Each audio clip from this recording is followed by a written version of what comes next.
Caribbean सागर के बीच एक परिवार अपनी यॉट पर छुट्टियां मना रहा होता है। माँ जूलिया तैरने के लिए पानी में कूद जाती है। आराम करते समय उसे कुछ अजीब महसूस होता है, लेकिन क्योंकि आसपास कुछ दिखाई नहीं देता, वह सोचती है कि शायद उसका भ्रम होगा। कुछ सेकंड बाद वही अजीब एहसास फिर होता है।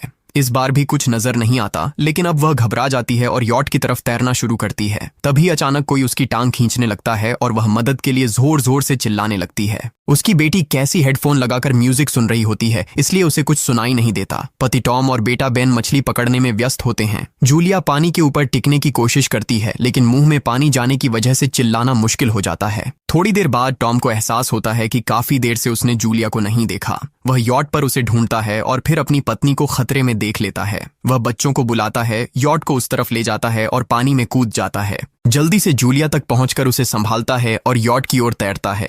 बच्चे दोनों को ऊपर खींच लेते हैं। परिवार जूलिया को संभालता है, लेकिन जूलिया खुद को समझाती है कि शायद लहरों की वजह से ऐसा हुआ होगा।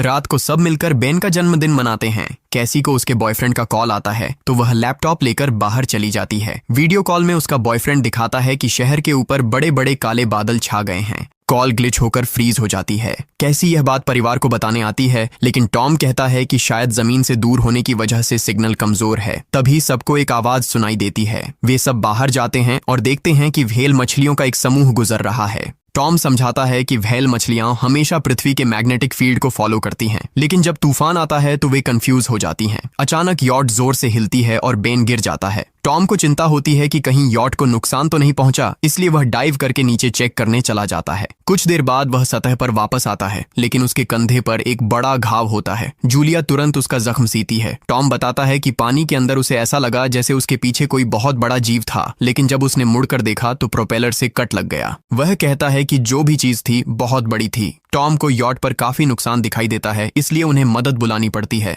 जूलिया बार बार रेडियो पर कोशिश करती है। कैसी फोन पर सिग्नल ढूंढती है, लेकिन कुछ भी काम नहीं करता। तभी कैसी को एक अजीब सा जीव दिखाई देता है और वह चिल्ला उठती है, लेकिन वह तो बस बेन होता है जो मास्क पहनकर मजाक कर रहा होता है। कुछ देर बाद यॉट पूरी तरह बंद हो जाती है और समुद्र के बीच में फंस जाती है। जूलिया रेडियो में एक आवाज सुनती है, लेकिन आवाज इतनी खराब होती है कि उसे कुछ समझ नहीं आता। टॉम परिवार को बताता है कि उनके पास सिर्फ 4 दिन का खाना पानी बचा है और अब उन्हें किसी मछली पकड़ने वाली नाव का इंतजार करना होगा। अचानक रडार पर कुछ डिटेक्ट होता है और परिवार को एक अजीब सी आवाज सुनाई देती है। सब दौड़कर बाहर आते हैं और हैरानी से देखते हैं कि कई सारे उल्कापिंड जमीन पर गिर रहे हैं। जहां जहां उल्कापिंड गिरते हैं वहां बड़े धमाके होते हैं। एक उल्कापिंड पानी में उनके पास गिरता है तो टॉम तुरंत यॉट को चलाने की कोशिश करता है। इंजन मुश्किल से चलता है, लेकिन तभी एक और उल्कापिंड उस इलाके को हिट करता है। परिवार डर के मारे एक दूसरे को कसकर पकड़ लेता है। तभी